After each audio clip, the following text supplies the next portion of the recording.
Hello, my name is Kestrel Swift, and this is my collage and presentation on one of the greatest ballet dancers to ever live, Vaslav Nijinsky. This man. Vaslav Nijinsky was a ballet dancer. He lived between 1899 and 1950, and during the time that he danced, he toured the world. He revolutionized what ballet was, and he was recognized by many as being the greatest dancer in the world, which earned him the name the God of Dance. He was born in 1899 to two parents who were both dancers. They were traveling Polish dancers. He was taught at the Imperial Ballet School in Russia, and after his education, he joined the Ballet Russes. This is a photo from the early tours of the Ballet Russes. This was a company that toured the world doing ballet performances of all kinds, and Vaslav became their male principal dancer.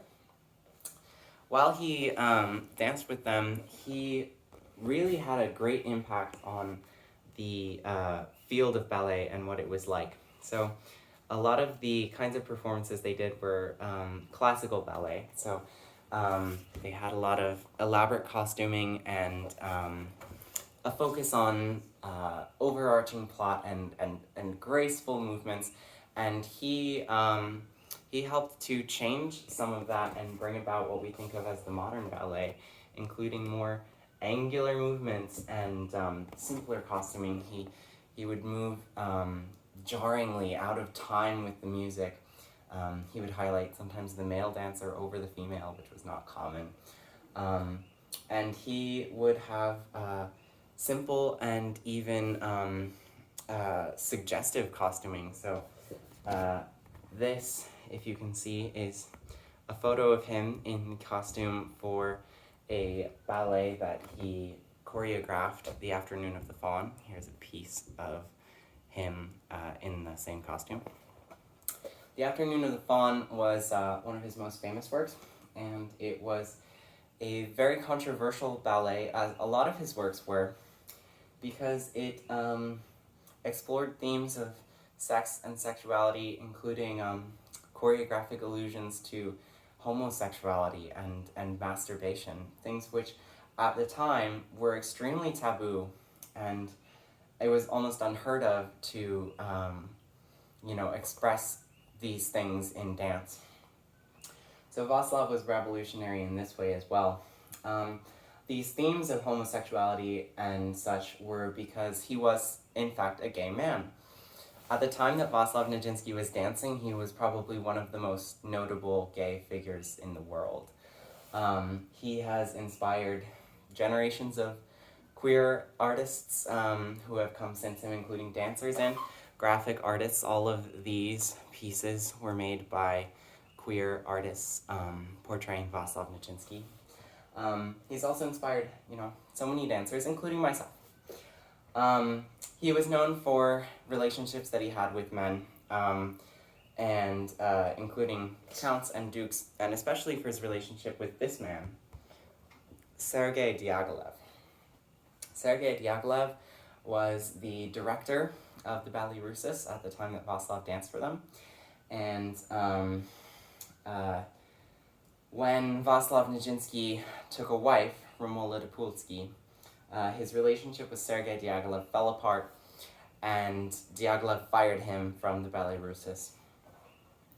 This was a really difficult point in Vaslav's life, and he found it difficult to find work, especially considering he was known to be gay. At this time, that was really a definite career killer and came with a lot of social consequences. The fact that he was so successful at all while being known to be queer is a testament to how truly impressive he was in his field, in his expression, because people could not deny the art that he created. But after he was fired from the Ballet Russes, Vaslav tried to start his own company, but it failed, and around this time he began exhibiting the first signs of psychosis. And in 1919, he was unfortunately diagnosed with schizophrenia, and he was interred in sanitariums and psychiatric wards like this one for the rest of his life. While he was in these institutions, Vaslav kept a few detailed journals, which have actually been translated into English and French. And so we have his perspective on the things that happened to him, his life and his relationships, including some truly terrible things that he went through during this time of his life. He was put through electroshock therapy to try to cure him of his homosexuality. He was not allowed to dance. He never publicly danced again. And this was a real blow to Vaslav, because this was not a man who expressed himself so much through his words, but more through his art. This is the most famous quote, probably, was, "You will understand me if you have seen my dance." Truly, he really put himself into his dance, and so not being able to publicly dance was a blow. And after all the electroshock therapy and everything, he had to escape a sanitarium and go and hide in some local caves in 1945, when Nazis came through the village his sanitarium was in, with orders to exterminate all the patients. In 1950, Vaslav Nijinsky died of unknown causes, and the world lost one of the best dancers who has ever lived, and an irreplaceable queer historical figure. So that was my collage and presentation on Vaslav Nijinsky. Thank you very much.